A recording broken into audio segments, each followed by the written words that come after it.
नमस्कार दोस्तों, आइए जानते हैं उत्तर प्रदेश की आज की ताजा और बड़ी खबरें। और आप अभी यूपी के किस जिले से इस वीडियो को देख रहे, कमेंट में जरूर बताइए। वही आपने अभी तक वीडियो को लाइक और चैनल को सब्सक्राइब नहीं किया तो फटाफट से कर लीजिए ताकि यूपी की खबरें सबसे पहले आपको मिले। आज की पहली खबर, स्कूल आने जाने के लिए बच्चों को मिलेगा गाड़ी का किराया। सरकारी स्कूलों के बच्चों को अब वाहन का किराया भी मिलेगा। घर से स्कूल की दूरी के आधार पर किराया राशि को तय किया जाएगा। सरकार ने वाहन के किराए के लिए प्रतिदिन की अनुमानित दर भी तय कर दी है। इससे सरकारी स्कूलों के हजारों अभिभावकों को बड़ी राहत मिलेगी। काशी विश्वनाथ का प्रसाद हुआ महंगा। बाबा विश्वनाथ धाम की व्यवस्था में 2 बड़े बदलाव किए गए हैं। अब भक्तों को सुगम दर्शन के लिए 300 के बजाय 250 रुपए का टिकट लेना होगा। वहीं श्रद्धालु अब 200 ग्राम लड्डू केवल 120 रुपए में प्राप्त कर सकेंगे। यूपी में बीजेपी ने घोषित किए चुनाव अधिकारी। भारतीय जनता पार्टी ने उत्तर प्रदेश में आगामी संगठन चुनाव और उपचुनाव के लिए महत्वपूर्ण कदम उठाए हैं। पार्टी ने प्रदेश चुनाव अधिकारियों की घोषणा कर दी है, जिनमें महेंद्र नाथ पांडेय को प्रदेश चुनाव अधिकारी के रूप में नियुक्त किया गया है। इसके अलावा 6 सह चुनाव अधिकारियों की भी घोषणा की गई है, जिनमें हरीश कुमार सिंह, अनिल चौधरी, रंजना उपाध्याय, मुकुट बिहारी वर्मा, कमलेश कुमार और राजेंद्र तिवारी शामिल हैं। 5 महीने से नहीं लिया राशन तो कार्ड होंगे निरस्त। 5 महीने से लगातार राशन नहीं लेने वाले जनपद के 8000 राशन कार्ड निरस्त करने के लिए प्रक्रिया शुरू हो गई है। विभाग की ओर से ऐसे कार्ड धारकों की सूची तैयार कर ली गई है। इन कार्ड धारकों की जांच में पता चला है कि इन्होंने किसी भी कोटे से 5 महीने से राशन नहीं लिया है। विभाग से मिली जानकारी के अनुसार राष्ट्रीय खाद्य सुरक्षा कानून के तहत 5 माह तक राशन नहीं लेने पर राशन कार्ड निरस्त करने का नियम बनाया गया है। निरस्त कार्ड के बदले में नए लोगों के कार्ड बनेंगे। नए राशन कार्ड को बनाने की प्रक्रिया जारी है। जुलाई से अब तक करीब 2000 राशन कार्ड बन चुके हैं।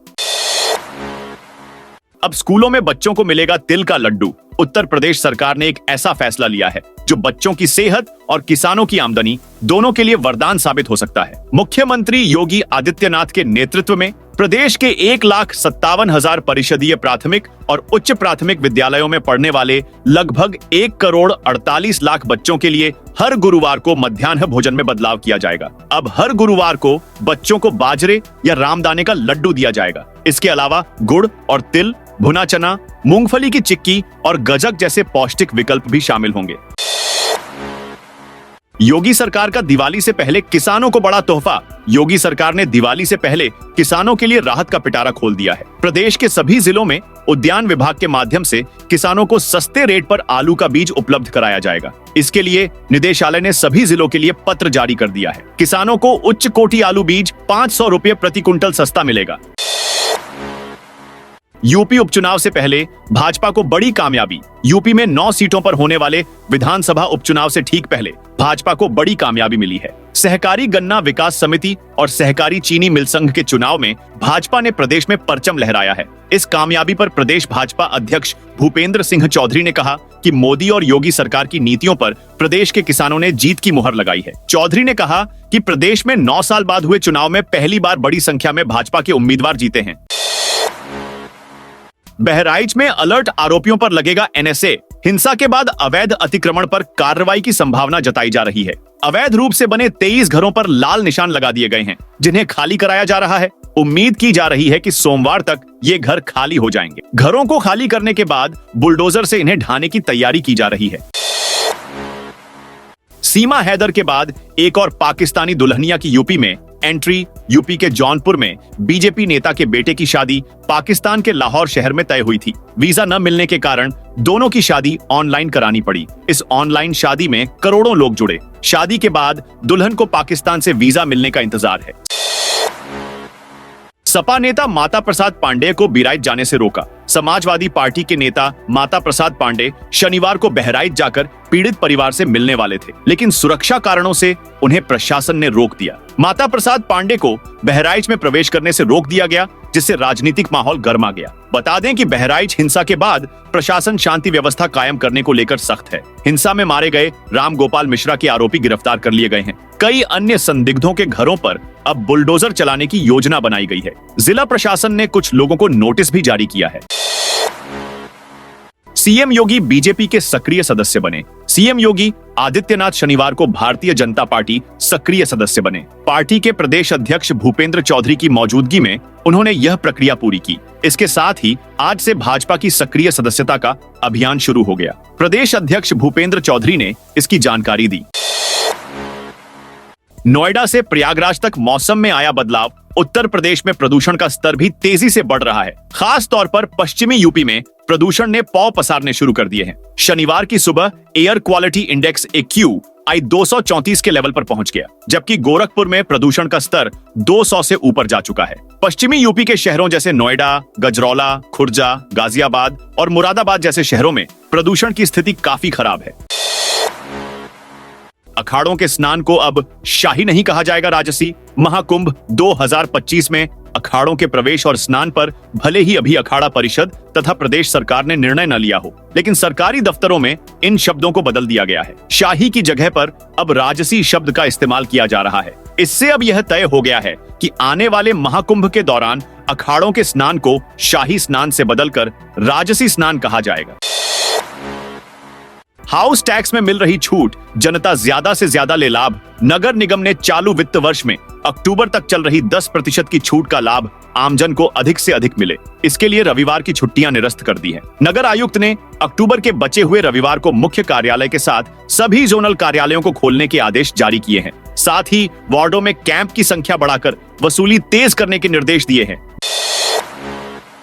दिवाली पर नहीं होगी नकदी की दिक्कत। धनतेरस, छोटी दिवाली, बड़ी दिवाली, गोवर्धन पूजा, भैया दूज और फिर छठ पूजा के त्योहार में कैश की मांग को देखते हुए बैंकों ने अतिरिक्त इंतजाम कर लिए हैं। महानगर के सभी 250 एटीएम में कैश भरा जाएगा। सामान्य दिनों में एक एटीएम में 10 लाख का कैश डाला जाता है, लेकिन त्योहारों को देखते हुए हर एटीएम में करीब 30 लाख कैश भरने की तैयारी है। इस हिसाब से करीब 85 करोड़ की रकम एटीएम में डाली जाएगी। अयोध्या राम मंदिर के ताले के बाद अब अलीगढ़ में गोरखनाथ की मूर्ति तैयार। अयोध्या स्थित प्राचीन रामलला मंदिर के लिए तैयार हुए ताले के बाद अब अलीगढ़ में तैयार मूर्ति गोरखपुर के प्राचीन गोरखनाथ मंदिर में स्थापित होगी। खुद सीएम योगी आदित्यनाथ के द्वारा मूर्ति को फाइनल किया गया था। अलीगढ़ में ताला, हार्डवेयर व आर्टवेयर का कारोबार बड़े पैमाने पर होता है। ऑनलाइन होगा शिक्षकों का प्रमोशन। उत्तर प्रदेश के 331 अशासकीय सहायता प्राप्त महाविद्यालयों और 172 राजकीय महाविद्यालयों के शिक्षकों और पुस्तकालय अध्यक्षों की कीन अरियर एडवांसमेंट स्कीम के तहत प्रोन्नति समर्थ पोर्टल के माध्यम से होगी। प्रमुख सचिव शासन MP अग्रवाल ने 16 अक्टूबर को शिक्षकों की ऑनलाइन पदोन्नति के आदेश जारी करने के साथ ही उच्च शिक्षा निदेशक और सभी राज्य विश्वविद्यालयों के कुल सचिवों को समय सीमा आधारित गाइडलाइन भी भेजी है।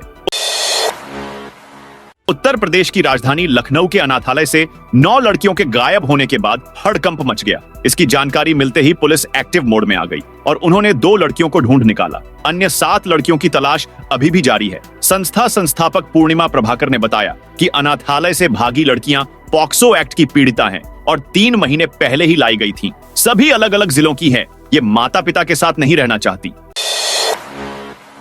हमीरपुर में जीएसटी टीम की बड़ी कार्रवाई। उत्तर प्रदेश के हमीरपुर में जीएसटी विभाग के अधिकारियों ने बड़ी कार्रवाई की। सदर कोतवाली क्षेत्र के कालपी चौराहे के पास एक गुटखा एजेंसी में शुक्रवार की सुबह ही जीएसटी अधिकारियों ने छापा मारा था। सुबह 7 से ही एजेंसी के बाहर जीएसटी की टीम पहुंच गई थी। वही जीएसटी टीम के आने की सूचना पर एजेंसी मालिक वहां से फरार हो गया। काफी देर इंतजार के बाद अधिकारियों ने शाम को एसएन के गुटखा के दर्जनों बोरे सीज कर दी। उत्तर प्रदेश में अब कोई नहीं रहेगा गरीब। उत्तर प्रदेश सरकार गरीबी उन्मूलन के लिए तेजी से कदम उठा रही है। मुख्यमंत्री योगी आदित्यनाथ ने उत्तर प्रदेश को 1 वर्ष में गरीबी मुक्त करने की घोषणा की थी। इसके तहत निर्धनतम परिवारों का चयन 25 अक्टूबर से शुरू होगा। खंड विकास अधिकारियों ने 1,81,000 गणनाकारों का डाटा अपलोड किया है और सत्यापन के लिए 2,70,000 नाम अपलोड किए गए हैं। नगर निकायों व पंचायती राज संस्थाओं के लिए 2,000 करोड़ रुपए।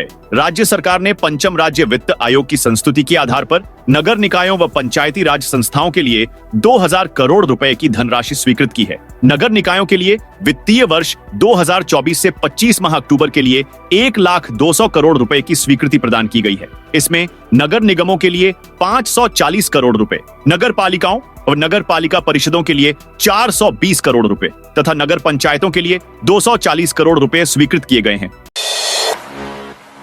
दीपोत्सव में प्रभु श्री राम से संबंधित 11 झांकियां सजेंगी। इस बार के भव्य दीपोत्सव में प्रभु श्री राम से संबंधित 11 झांकियां सजेंगी। इसमें सूचना विभाग से 11 और 7 झांकियां पर्यटन विभाग की ओर से की जाएंगी। यह प्रभु श्री राम के जीवन पर आधारित 18 प्रसंगों पर होंगी। इसमें श्री राम की शिक्षा, सीता राम विवाह, राम वन गमन, भरत मिलाप, शबरी प्रसंग, अशोक वाटिका, हनुमान का लंका गमन व रावण वध जैसे प्रसंगों पर खास तौर पर झांकियों का भव्य मंचन होगा। 3 महीने में ही खुल गए पनकी पुल के ज्वाइंटर। कानपुर के पनकी क्षेत्र में बनाए गए आरओबी के ज्वाइंटर 3 महीने में ही खुल गए। इस खामी को छिपाने के लिए ज्वाइंट्स को बदलने का काम किया जा रहा है। इसका खुलासा उस समय हुआ जब भाजपा विधायक सुरेंद्र मैथानी शुक्रवार को आरओबी का निरीक्षण करने पहुंच गए। वहां उन्हें दोनों पुलों के ज्वाइंटर खुले मिले। विधायक ने मौके पर इस लापरवाही का वीडियो बनाया और डीएम से बात की। डीएम ने आरओबी की आईआईटी से जांच कराने पर सहमति जताई। इस दौरान मैथानी ने कहा, यहां मिली खामियों की शिकायत मुख्यमंत्री योगी आदित्यनाथ से भी की जाएगी। उपचुनाव पर प्रभारी मंत्रियों संघ योगी की बैठक खत्म। यूपी की 9 विधानसभा सीटों पर हो रहे उपचुनावों को लेकर शनिवार को सीएम आवास पर बुलाई गई मीटिंग अब खत्म हो गई है। लखनऊ में उनके सरकारी आवास 5 कालिदास मार्ग पर हुई इस मीटिंग में विधानसभा सीटों के लिए बनाए गए 30 प्रभारी मंत्रियों को बुलाया गया था। मीटिंग में सभी मंत्री और संगठन के लोगों को अपने अपने प्रभार वाली सीटों पर डेरा डालने के निर्देश दिए गए। मीटिंग में यह भी तय किया गया है कि उपचुनाव वाली सभी 10 सीटों पर सीएम योगी 2-2 रैलियां करेंगे। महाकुंभ में होगा 7 स्तरीय सुरक्षा घेरा। जनवरी 2025 में होने वाले महाकुंभ में आर्टिफिशियल इंटेलिजेंस एआई से लेकर अन्य अत्याधुनिक संसाधनों की मदद से अभेद्य सुरक्षा घेरा तैयार किया जा रहा है। आतंकी गतिविधियों पर कड़ी नजर रखने के लिए खुफिया इकाइयों को अभी से सक्रिय कर दिया गया है। प्रयागराज में संगम तट पर आयोजित हो रहे विश्व के सबसे बड़े धार्मिक आयोजन में इस बार 7 स्तरीय सुरक्षा घेरा होगा, जिसमें 37,000 पुलिसकर्मी मुस्तैद रहेंगे। मुख्यमंत्री योगी आदित्यनाथ सुरक्षा से लेकर अन्य प्रबंधों की मॉनिटरिंग खुद कर रहे हैं। काशी के संस्कृत स्कूल और अस्पतालों में 3,000 लोगों को मिलेगा निशुल्क भोजन। श्री काशी विश्वनाथ मंदिर न्यास की ओर से निशुल्क भोजन व्यवस्था का सफल ट्रायल शुक्रवार को हुआ। प्रधानमंत्री नरेंद्र मोदी आज इस नई व्यवस्था का शुभारंभ करेंगे। पहले चरण में 3,000 लाभार्थियों को निशुल्क भोजन व्यवस्था का लाभ मिलेगा। इसकी तैयारियां पूरी कर ली गई हैं। एफआईआर होने के बाद सांसद ने दी आर पार के संघर्ष की चेतावनी। मऊ में जिला अस्पताल के ईएनटी चिकित्सक डॉक्टर सौरभ त्रिपाठी द्वारा घोषी लोकसभा के सपा सांसद राजीव राय के बीच हुई नोकझोंक का मामला बढ़ता जा रहा है। सांसद ने डॉक्टर पर अभद्रता का आरोप लगाया तो डॉक्टर ने सांसद के खिलाफ केस दर्ज करा दिया। डॉक्टर द्वारा एफआईआर दर्ज कराए जाने के बाद शनिवार को प्रतिक्रिया व्यक्त की। उन्होंने कहा कि एफआईआर को राजनीतिक दबाव और विद्वेष को लेकर दर्ज कराया गया है। साथ ही साथ उन्होंने संसद से लेकर सड़क आंदोलन की चेतावनी दी। सीएम योगी से मांग जल निगम के पेंशनरों को दिलाएं 239% महंगाई राहत। उत्तर प्रदेश जल निगम पेंशनर्स एसोसिएशन ने मुख्यमंत्री से जल निगम के 3,500 से अधिक पेंशनरों व उनकी विधवाओं को न्याय दिलाने की मांग की है। एसोसिएशन के अध्यक्ष अवध बिहारी मिश्रा ने कहा है कि वर्ष 2021 में विभाजन के बाद नगरीय एवं ग्रामीण दोनों जल निगमों में पूर्ववर्ती जल निगम एक्ट 1975 को समान रूप से लागू करने का प्रावधान किया गया था, मगर ऐसा नहीं हुआ। नगरीय और ग्रामीण जल निगम के पेंशनरों को अलग अलग पेंशन दी जा रही है। साईं प्रतिमा हटाने वाले अजय बोले, चांद मियां नहीं पूजे जाएंगे। काशी के 14 मंदिरों से साईं प्रतिमाएं हटाने वाले अजय शर्मा जेल से छूट गए हैं। 7 दिन से वह अपना इलाज करवा रहे हैं। अयोध्या में हनुमानगढ़ी के महंत राजू दास उनसे मिलने आए। द्वारका शारदा पीठ के शंकराचार्य स्वामी सदानंद सरस्वती ने उनके काम की सराहना की। साईं प्रतिमाओं को हटाने को महाराष्ट्र चुनाव से जोड़ने पर अजय कहते हैं, हम सनातनी हैं, कोई राजनेता नहीं। मंदिरों को लेकर कुछ नया करने की प्लानिंग शेयर करते हुए कहते हैं, हम मंदिरों में शिलापट लगवाएंगे कि गैर सनातनी इस परिसर में न आए। दीपावली से पहले हवाई किराया हुआ 3 गुना। परिवार के साथ दिवाली मनाने मुंबई और बंगलुरु से बरेली आ रहे यात्रियों को जेब ढीली करनी पड़ रही है। दिवाली तक अलग अलग तिथियों में सामान्य दिनों के सापेक्ष 2 से 3 गुना तक किराया अदा करना पड़ रहा है। अभी इसमें और बढ़ोतरी के आसार हैं। मुंबई और बंगलुरु से आने वाली फ्लाइट में 90% सीटें एडवांस बुक हैं। ई टिकट बुकिंग वेबसाइट पर मुंबई से बरेली का किराया 20 से 23 अक्टूबर तक सामान्य दिनों से 2 गुना करीब 11,000 है। वहीं 24 से 31 अक्टूबर तक किराया करीब 3 गुना 14 से 16,000 रुपये है। बंगलुरु से बरेली का किराया सामान्य दिनों के मुकाबले 20 से 24 अक्टूबर तक दोगुना करीब 13,000 और 25 से 31 अक्टूबर तक 13 से 20,000 रुपए के बीच है। 22 अक्टूबर की हड़ताल, अवैध समर्थन करने वालों पर होगी कार्रवाई। 2 दिन पहले शुक्रवार को मेरठ में जिला बार एसोसिएशन द्वारा आयोजित प्रदेश की सभी बार के पदाधिकारियों और अधिवक्ता महाधिवेशन तथा उसमें लिए गए 22 अक्टूबर को पूरे प्रदेश में न्यायिक कार्य से विरत रहने के प्रस्ताव को Uttar Pradesh bar council chairman ने असंवैधानिक करार दे दिया है। उन्होंने कहा है कि 22 अक्टूबर के कार्य बहिष्कार का क्रियान्वयन नहीं किया जाएगा। इसका समर्थन करने वाले बार पदाधिकारियों पर अनुशासनात्मक कार्रवाई की जाएगी। आगरा में बदमाशों का आतंक, ऑनलाइन बुकिंग करके बदमाशों ने चालक का भाड़े पर ले जाकर कार लूट लिया। चालक को कब्जे में करने के बाद उसे दयालबाग क्षेत्र में कार से फेंककर भाग गए। मामले में चालक की ओर से न्यू आगरा थाने में मुकदमा दर्ज कराया गया है। श्रद्धालुओं से विनम्र व्यवहार के लिए पुलिस कर्मियों को प्रशिक्षण देगी योगी सरकार। योगी सरकार महाकुंभ में आने वाले श्रद्धालुओं को वर्ल्ड क्लास सुविधा उपलब्ध कराने के लिए विभिन्न कदम उठा रही है। वहीं मेले के दौरान श्रद्धालुओं के साथ विनम्र व्यवहार पर भी फोकस कर रही है, ताकि वह जब यहां से जाएं तो अच्छा और सुखद अनुभव लेकर जाएं। साथ ही वह अपने इस सुखद अनुभव को लोगों से शेयर कर सके। इसमें सबसे अहम रोल पुलिस का होगा। ऐसे में योगी सरकार ने पुलिस कर्मियों का 3 सेशन में 2 तरह के प्रशिक्षण कराने का निर्णय लिया है। इसके तहत पहले सेशन का प्रशिक्षण शुरू भी कर दिया गया है। इसके अलावा श्रद्धालुओं की सुरक्षा को ध्यान में रखते हुए नाविकों, गोताखोरों को भी प्रशिक्षण दिया जाएगा। इतना ही नहीं, श्रद्धालुओं से तय किराया लेने समेत अन्य चीजों को लेकर ई रिक्शा और टेम्पो चालकों को भी प्रशिक्षण दिया जाएगा। प्रधानमंत्री उज्ज्वला योजना के लाभार्थियों के लिए खुश खबर है। बीते वर्ष की तरह इस बार भी दिवाली पर प्रदेश सरकार की ओर से प्रधानमंत्री उज्ज्वला योजना के तहत पंजीकृत लाभार्थियों के गैस सिलेंडर मुफ्त भरने का शासनादेश जारी किया गया है। हालांकि लाभार्थियों को पहले भुगतान करना होगा, बाद में बैंक खाते में रुपए भेजे जाएंगे। योगी सरकार ने दी सौगात, 4,000 में मिलेगा 40,000 का लाभ। प्रदेश के 4 जिलों में 2,250 घरेलू बायोगैस संयंत्रों की स्थापना की जाएगी। अयोध्या, गोरखपुर, वाराणसी व गोंडा के ग्रामीण क्षेत्रों में स्थापित किए जाने वाले इन संयंत्रों के लिए सिस्टेमा बायो संस्था को शुक्रवार को पर्यावरण निदेशालय में स्वीकृति पत्र भी प्रदान किया गया। संयंत्रों के इस्तेमाल से खाना पकाने के लिए बायोगैस के साथ साथ कृषि के लिए उपयोगी जैविक खाद भी मिल सकेगी। वन व जलवायु परिवर्तन विभाग के राज्य मंत्री अरुण कुमार सक्सेना ने बताया कि प्रत्येक बायोगैस संयंत्र की कुल लागत 39,300 रुपए है। इसमें लाभार्थी किसानों को केवल 3,990 रुपए ही अंशदान करना होगा।